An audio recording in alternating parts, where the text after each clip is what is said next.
مولانا لکھتے ہیں یہ اس کتاب کے صفحہ نمبر 6 پہ کہ صوم کی ظاہری صورت رمضان کے مہینہ کا روزہ ہے اور اس کی معنوی اسپرٹ صبر ہے۔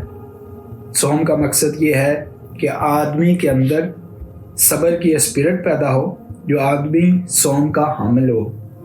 اس کے اندر یہ عمومی مزاج پیدا ہو جائے گا کہ وہ ناخوشگوار باتوں کو برداشت کرے، وہ لوگوں کی قابل شکایت باتوں کو نظر انداز کرتے ہوئے زندگی گزارے۔ تو یہاں پہ مولانا نے جو ایک عنوان باندھا ہے وہ صوم اسپرٹ کا ہے۔ مولانا صاحب نے ایک اور بڑی اچھی اس کی ڈیفینیشن دی ہے رمضان کا، یہ کہ اس صبر کی آپ کو ٹریننگ کرواتا ہے کہ بہت ساری سچویشنز ہوتی ہیں، کبھی آپ غصہ بھی چڑھ رہا ہے، کبھی سچویشن بھی ہے۔ مولانا صاحب کا جو فوکس ہے نا وہ بہت زیادہ اسپرٹ کے اوپر ہے۔ وہ کہتے ہیں کہ جو ریچولز ہیں اور ریچولز کے اندر اگر اب کوئی چیز اگر اوپر نیچے ہو جاتی ہے تو کوئی اتنا بڑا مسئلہ نہیں ہے۔ صحیح۔ وہ کہتے ہیں کہ اصل بات جو ہے اسپرٹ کی ہے، اور اسپرٹ کہاں سے آتی ہے؟ آپ کی نیت سے آتی ہے۔ نیت کہاں سے آتی ہے؟ آپ کی سوچ سے آتی ہے۔ تو اصل بات تو یہ کہ آپ کی بیک گراؤنڈ پہ سوچ کیا چل رہی ہے۔ تو وہ جو آپ بات کر رہے تھے کہ اصل جو چیز ہے وہ نیت ہے اور ارادہ ہے، اور ارادہ ظاہر شعوری ہونا چاہیے اور شعوری ہی ہوتا ہے، اور اگر اس کے علاوہ ہوگا تو پھر وہ شاید کوئی کلچرل فینومینا ہو سکتا ہے۔ بالکل صحیح ہے۔ ہاں، لیکن جو خدا کو مطلوب ہے، اسی لیے تو ہم افطار میں بھی ارادے سے اس کو کھولتے ہیں، اور صبح سحری کے وقت بھی ہم جب روزہ رکھتے ہیں تو ارادے سے ہی، اور وہ دونوں عمل شعوری ہوتے ہیں۔ غالباً ہم سے جو مطلوب ہے شیطان کے بارے میں ہمیں معلوم ہے کہ وہ اس پہ بند کیا جاتا۔ تو مولانا نے ایک پرسپیکٹو دیا ہے، میں پڑھنا چاہوں گا ان کی کتاب سے، کہ شیطان کا باندھا جانا فرد کی نسبت سے ہے، نہ کہ عمومی طور پہ تمام لوگوں کی نسبت سے۔ یعنی اس کا مطلب یہ نہیں ہے کہ دنیا بھر کے تمام شیطان ایک مہینے کے لیے مکمل طور پہ باندھ دیے جاتے ہیں۔ تو ان کا آپ کی شخصیت پہ کوئی امپیکٹ ہی نہیں ہو رہا، کیونکہ سطحی چیزوں کا تو بالکل بھی امپیکٹ نہیں ہوگا نا۔ ایسے ہی ہے جیسے آپ کبھی آپ کو اتفاق ہوا ہو تو آپ کسی کوئی موٹیویشنل اسپیکر کی تقریر سننے گئے ہو، اور آپ نے ایک گھنٹہ تقریر سنی ہو تو آپ بڑے انسپائر ہوتے ہیں، خوش ہوتے ہیں۔ اس کے بعد جیسے ہی تقریر ختم ہوتی ہے اس کا اثر بالکل ختم ہو جاتا ہے۔ بسم اللہ الرحمن الرحیم۔ CPS پاکستان میں خوش آمدید۔ آج ہم بدر صاحب سے رمضان کے حوالے سے، روزے کے حوالے سے کچھ مزید سوالات ان کے سامنے رکھیں گے اور اس پہ گفتگو کریں گے۔ اس سے پہلے میں جو ہے مولانا وحید الدین خان صاحب کی کتاب صوم رمضان سے ایک اقتباس پڑھوں گا، پھر میں چاہوں گا کہ بدر صاحب سے ہم اس پہ ان کی رائے پوچھیں۔ مولانا لکھتے ہیں یہ اس کتاب کے صفحہ نمبر 6 پہ کہ صوم کی ظاہری صورت رمضان کے مہینہ کا روزہ ہے اور اس کی معنوی اسپرٹ صبر ہے۔ صوم کا مقصد یہ ہے کہ آدمی کے اندر صبر کی اسپرٹ پیدا ہو جو آدمی صوم کا حامل ہو۔ اس کے اندر یہ عمومی مزاج پیدا ہو جائے گا کہ وہ ناخوشگوار باتوں کو برداشت کرے، وہ لوگوں کی قابل شکایت باتوں کو نظر انداز کرتے ہوئے زندگی گزارے۔ تو یہاں پہ مولانا نے جو ایک عنوان باندھا ہے وہ صوم اسپرٹ کا ہے، کہ روزے کو وہ ایک اسپرٹ کے حوالے سے دیکھ رہے ہیں۔ آپ کا اس پہ نقطہ نظر کیا ہے؟ تو یہ بڑا اچھا ٹاپک ہے کہ اس میں صبر جو ہے نا، اس کا تعلق جو اسپرٹ ہے اس کا ایک ون آف دا کمپوننٹ ہے۔ تو رمضان جو ہے ہمیں بیسیکلی تو جو صبر کی ایک ایکسرسائز کرواتا ہے، کیونکہ سارا دن جب آپ فاسٹنگ کرتے ہیں، آپ نے روزہ رکھا ہوا ہے تو آپ پانی نہیں پی رہے، آپ کھانا نہیں کھا رہا، آپ ہر چیز سے بچ رہے، تو بیسیکلی یہ آپ سے ایک صبر کی ایک فزیکل ٹریننگ ہو رہی ہے۔ تو اس کا فائدہ ہمیں یہ ہونا چاہیے کہ یہ صبر جو ہے نا یہ آپ کو غصے سے دور رکھے گا۔ آپ کو صبر بیسیکلی نا، مولانا صاحب نے ایک اور بڑی اچھی اس کی ڈیفینیشن دی ہے کہ صبر جو ہے نا بیسیکلی یہ ٹائم گین کرنا ہوتا ہے to come up with the better plan. صحیح۔ ہاں، یعنی جب کوئی اگریسو سچویشن ہے یا آپ کو غصہ چڑھ گیا تو آپ نے فوراً سے رسپانس نہیں دینا، فوراً سے آپ نے جسٹ ہولڈ آن، ٹھیک ہے نا، آپ اس کے بارے میں سوچیں، اور maybe after a week or something you come up with a better plan۔ Normally صبر سے ہم لوگ یہ بھی مراد لیتے ہیں کہ صبر کا مطلب ہے کہ کچھ نہیں کرنا، آپ بالکل پیچھے ہٹ جائیں اور آرام سے بیٹھ جائیں. اور صبر لگتا ہے کہ بزدلی کی ایک علامت سا لگ رہا ہوتا ہے, ایک بہانے کے طور پہ. ہاں مگر صبر جو ہے نا بہت ہی زبردست ایک ٹیکٹکس ہے, اور وہ یہ ہے کہ you gain time for better planning. یعنی آپ نے فوراً رسپانس دینا, آپ نے اس کے لیے ٹائم گین کرنا ہے, پلان کرنا ہے, سوچنا ہے, اور پھر آپ اس کے لیے اس کو بہتر اسٹریٹجی جو ہے نا وہ لے کر آئے. رمضان کا یہ کہ اس صبر کی آپ کو ٹریننگ کرواتا ہے کہ بہت ساری سچویشن ہوتی ہیں, کبھی آپ غصہ بھی چڑھ رہا ہے, کبھی سچویشن بھی ہے, تو ابھی آپ اس کا رسپانس کوئک رسپانس نہیں دے رہے, آپ نے ہولڈ کیا ہوا. صحیح. تو صبر جو ہے وہ رمضان کا ایک مین ایلیمنٹ ہے, ایک اسپرٹ کا اسپرٹ ہے. ہاں صحیح. تو جو اسپرٹ ہے, کیا ہمیں کوئی اس طرح کی چیز مولانا کے حوالے سے کوئی اور بھی نقطہ نظر ملتا ہے اسلام کو, ایک ظاہری پہلو اور ایک اسپرٹ کے پہلو سے؟ یعنی کہ میں جاننا چاہوں گا کہ مولانا کا اور مزید اس پہ کوئی. ایکچولی جو مولانا صاحب کا جو فوکس ہے نا وہ بہت زیادہ اسپرٹ کے اوپر. وہ کہتے ہیں کہ جو ریچولز ہیں اور ریچولز کے اندر اگر اب کوئی چیز اگر اوپر نیچے ہو جاتی ہے تو کوئی اتنا بڑا مسئلہ نہیں ہے. صحیح. وہ کہتے ہیں کہ اصل بات جو ہے اسپرٹ کی ہے, اور اسپرٹ کہاں سے آتی ہے؟ آپ کی نیت سے آتی ہے. نیت کہاں سے آتی ہے؟ آپ کی سوچ سے آتی ہے. تو اصل بات تو یہ کہ آپ کی بیک گراؤنڈ پہ سوچ کیا چل رہی ہے. جیسے آپ نے پڑھا ہوگا نا کہ ہر چیز, ہر عمل کا دار و مدار جو نیت ہے. تو نیت بیسیکلی کیا ہوتی ہے؟ نیت وہ ہوتی ہے جو آپ کی سوچ ہوتی ہے اس کے پیچھے کرنے کے لیے. تو اس میں جو اصل امپورٹینس ہے وہ سوچ ہی کی امپورٹینس ہے, نیت کی امپورٹینس ہے. یعنی آپ کی سوچ کی امپورٹینس ہے کہ آپ نے روزہ کیا رکھا ہوا ہے, روزے سے آپ خدا کا کتنے سوچ رہے ہیں, خدا کے بارے میں کتنا آپ جان رہے ہیں یا اس کے قریب ہو رہے ہیں. سوم رمضان میں ہی مجھے یاد آ رہا ہے کہ مولانا نے لکھا ہے کہ جو صبح کے وقت, سحری کے وقت اٹھ کے جو نیت کی جاتی ہے روزے کی, اس کا بنیادی مقصد یہ ہے کہ انسان شعوری طور پہ اس کا ارادہ کرے, کیونکہ روزہ ایک رسم کے طور پہ نہیں, کیونکہ ایک شعور کی عبادت ہے کہ شعوری طور پہ آپ ارادہ کریں. تو وہ جو آپ بات کر رہے تھے کہ اصل جو چیز ہے وہ نیت ہے اور ارادہ ہے, اور ارادہ ظاہر ہے شعوری ہونا چاہیے, اور شعوری ہی ہوتا ہے.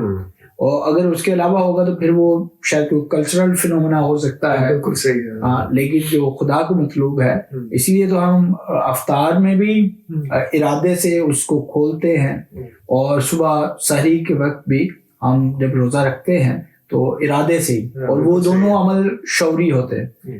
غالباً ہم سے جو مطلوب ہے اس کے دوران بھی, یعنی سحر اور افطار کے درمیان بھی مطلوب شعوری عمل ہے. مگر ہم یہ دیکھتے ہیں کہ جو ہمارا ماحول ایسے بن گیا ہوا ہے کہ آپ یہ دیکھتے ہیں کہ سحری کے حوالے سے آپ نے دیکھا ہو گیا کہ اکثر لوگوں کو بہت سارے سوالات ہوتے ہیں کہ کتنے سیکنڈ پہ بند کرنا ہے, کتنے سیکنڈ پہ اس کو کھولنا ہے, اگر ہم ٹائم ہونے کے بعد پانی پی لیں تو پھر کیا ہوگا, لیٹ اٹھے ہیں تو کیا ہوگا. یعنی لوگوں کے اس کے اوپر بے شمار سوالات ہوتے ہیں سحر اور افطار کو لے کے, مگر یہ جو پرسپیکٹو ہے نیت والا, اس کے اوپر بہت کم لوگ شاید ہی بات کرتے ہو کہ ایکچولی یہ شعوری نیت کیا ہے. ایکچولی شعوری طور پر آپ نے جو ایک پرومس ڈے آپ نے کرنا ہے وہ کیا ہے, وہ کیسے آپ کی لائف میں چینج لائے گا. تو ہم انہی چیزوں کی بات کر رہے ہیں کہ ہم نے بہت ساری چیزیں کلچر سے اٹھا لی ہوئی ہے, اور ہم بس اس کو بغیر دیکھے, بغیر سوچے سمجھے ایک ایز اے ریچول پرفارم کرتے جا رہے ہیں. اس کے اندر اسپرٹ نہیں ہے, اس میں جان نہیں ہے, اس میں نیت نہیں ہے.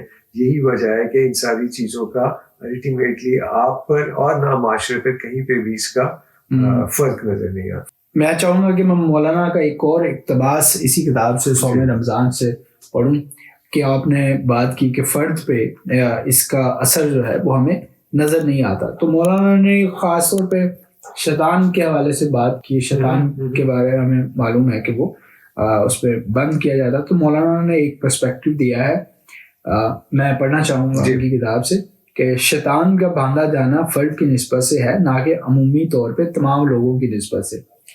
یعنی اس کا مطلب یہ نہیں ہے کہ دنیا بھر کے تمام شیطان ایک مہینے کے لیے مکمل طور پہ باندھ دیے جاتے ہیں, بلکہ اس کا مطلب یہ ہے کہ رمضان کے مہینہ میں شیاطین اس فرد کی نسبت سے بن جاتے ہیں جو صحیح معنوں میں روزہ دار ہو, جو تمام آداب و شرائط کے ساتھ روزہ کا اہتمام کرے, رمضان کے مہینے میں ایسے روزہ دار شخص کے اوپر شیطان غیر مؤثر ہو جاتا ہے.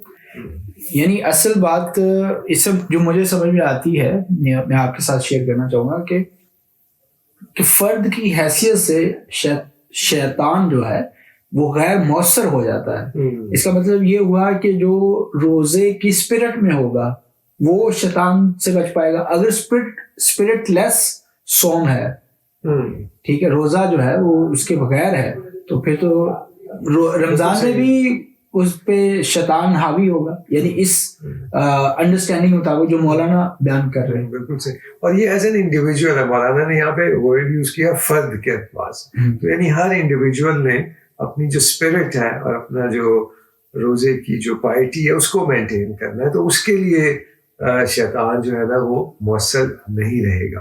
تو اس کا مطلب ہے کہ ہمیں ہر شخص کو ہی کانشیسلی سوچ سمجھ کے نیت کر کے ایک پروسیس سے گزرنا. تو جب آپ اس طرح سے گزریں گے تو آپ دیکھیں گے کہ آپ پہ شیطان کے کوئی وسوسے یا کوئی اور چیز بھی وہ افیکٹو نہیں رہے گا. اور اس میں جو فرد کی بات کی ہے, اس کا مطلب یہ ہے کہ اگر فرد کی حیثیت سے شیطان پابند ہوتا ہے تو اس کا مطلب یہ ہوا کہ فرد کو بھی چاہیے کہ وہ فرد کی حیثیت سے اس پہ غور و فکر کرے. رمضان میں لوگوں کو یا کلچر کو دیکھ کے صرف اپنا نہ لے, فرد کی حیثیت سے اس کو اپنے اندر اتارے, اس اسپرٹ کو. جیسے اس سے پہلے ایک اقتباس میں نے پڑھا کہ صبر کو اپنانا یہ ایک فرد کا ہی معاملہ ہوگا. ہر فرد اپنی اپنی سطح پہ کرے گا. تو یہاں پہ بھی جو فرد سے مطلوب ہے, جو اسپرٹ ہے, یعنی کہ ایک تو ہے کہ اوور آل تو کلچرل اسپرٹ ایک پیدا ہوتی ہے کہ ایک انوائرمنٹ تو ہوتا ہے, ہر شخص رمضان پہ بات کر رہا ہے, ہر شخص ایک دوسرے کا خیال رکھ رہا ہے. لیکن اسپرٹ جو ہے ان 30 دنوں کے بعد جو کہ اصل مطلوب ہے, جیسے قرآن میں آیا ہے کہ متقی بن جاؤ, اس کے بعد اس کا قائم نہ رہ پانا, کیا اس چیز کی دلیل نہیں ہے کہ اس 30 دنوں میں بھی شاید وہ اسپرٹ نہیں تھی؟ اگر ہوتی تو پھر اس کا لازمی نتیجہ نکلتا کہ اس کا اثر ہوتا اور اس کے بعد بھی جاری. میں یہ نہیں کہتا, دیکھیں ہم گناہگار لوگ ہیں اور ایک غلطی کا پتلا ہے انسان سے خامی ہوتی ہے, کوتاہی ہو جاتی ہے, وہ نہیں میں بات کر رہا. میں صرف یہ جاننا چاہ رہا ہوں کہ اس کے بعد اس کا اثر تو رہنا چاہیے ایک عرصے تک. وہ کیا مسئلہ ہے؟ وہ اثر اسی لیے نہیں رہتا کہ کیونکہ آپ نے اس کو بالکل سطحی طور پہ چیزوں کو اڈاپٹ کیا ہوا تھا, سرفیس لیول پہ. یعنی آپ نے روزہ بھی رکھا, آپ کے اندر اسپرٹ نہیں تھی, آپ کے اندر نیت نہیں تھی, اپنی چیزوں کو کانشیسلی نہیں کیا, تو ان کا آپ کی شخصیت پہ کوئی امپیکٹ ہی نہیں ہو رہا. کیونکہ سطحی چیزوں کا تو بالکل بھی امپیکٹ نہیں ہوگا نا. ایسے ہی ہے جیسے آپ کبھی آپ کو اتفاق ہوا ہو تو آپ کسی کوئی موٹیویشنل اسپیکر کی تقریر سننے گئے ہو اور آپ نے 1 گھنٹہ تقریر سنی ہو تو آپ بڑے انسپائر ہوتے ہیں, خوش ہوتے ہیں. اس کے بعد جیسے ہی تقریر ختم ہوتی ہے اس کا اثر جو ہے نا بالکل ختم ہو جاتا ہے. تو اسی طرح سے جب تک چیزوں کو آپ ڈیپلی نہیں لیں گے, اس میں آپ انگیج نہیں کریں گے, although اللہ تعالیٰ نے یہ سمجھا کہ پورے سال کے لیے 1 مہینے کی ٹریننگ کافی ہے, صحیح, مگر اب آپ دیکھ رہے ہیں کہ اس 1 مہینے کی ٹریننگ عید کے اگلے روز ہی آپ سب ہم بھول چکے ہوتے ہیں. تو اس کا مطلب ہے کہ اس میں تو بالکل بھی جتنے بھی ہم نے بظاہر جو فزیکل محنت ہم نے کی اس کا تو کوئی بھی رزلٹ نہیں ہے. تو یہ بہت ہی ایک سیریس, یعنی جو خدا ٹریننگ چاہ رہا تھا spiritual training, physical training physical ہو گئی ہے. آپ کی جو اسپرچوئل ٹریننگ تھی وہ اس کے وہ رزلٹ نہیں ہے. وہ آپ خود اپنے معاشرے میں, اپنے ارد گرد لوگوں میں, اپنے اندر دیکھ سکتے ہیں کہ آپ میں اسپرچولی کتنی ڈیولپمنٹ ہوئی اس 1 مہینے. اگر نہیں ہوئی اور تو دیکھیں کہ کیوں نہیں ہوئی. تو اس دفعہ کوشش کریں کہ اس بات کو ہم ایکسپلور کریں کہ what is happening. کیونکہ ہر سال اب ہم کئی سالوں سے روزے رکھ رہے ہیں اور ہر سال اسی طرح سے رمضان ختم ہوتے جا رہے ہیں. صحیح, بلکہ اس کا الٹ بھی معاشرے میں دیکھنے کو ملتا ہے کہ چیزیں مہنگی کر دیتے ہیں, ایک کاروباری مہینہ بنا لیا گیا ہے. جی ہر معاملے میں آپ دیکھیں گے لوگوں کے معاملات میں, لوگوں کے رویوں میں کوئی ایسا خاص تبدیلی آپ کو نہیں نظر آتی. تو اگر وہ نہیں نظر آ رہی جو آپ خود بھی گیج کر سک رہے ہیں تو آگے آپ کو اس کا کیسے ریوارڈ مل سکتا ہے. جو چیز مجھے اور آپ کو ہی نہیں نظر آ رہی تو ہم یہ کیسے ایزیوم کر رہے ہیں کہ اس کے کوئی ریوارڈ مل جائے گا اور اس کی بہت ساری ویلیو ہوگی. although اللہ تعالیٰ سے ہم دعا ضرور کرتے ہیں کہ وہ ہماری غلطی کوتاہیوں کو معاف کر دے, مگر ایک پروسیس ایک ہے اس میں سے تو ہمیں گزرنا ہی پڑے گا. اس کا یعنی رزلٹ نظر نہیں آتا. ہم اللہ تعالیٰ سے دعا کرتے ہیں کہ وہ ہماری غلطی کوتاہیوں پہ صرف نظر کرے, اور یہ بھی دعا کرتے ہیں کہ جو رمضان کی اور روزوں کی صحیح اسپرٹ ہے اسے ہمیں سمجھنے کی اور اس پہ ایکٹ اپون کرنے کی توفیق عطا فرمائے. آج کی یہ نشست اسی موضوع کے ساتھ کہ ہم نے صوم کی اسپرٹ کو سمجھنے کی کوشش کی اختتام پذیر ہوتی ہے. انشاءاللہ اگلی نشست مزید رمضان کے حوالے سے ہم آپ کے سامنے پیش کریں گے. تب تک کے لیے اجازت, شکریہ.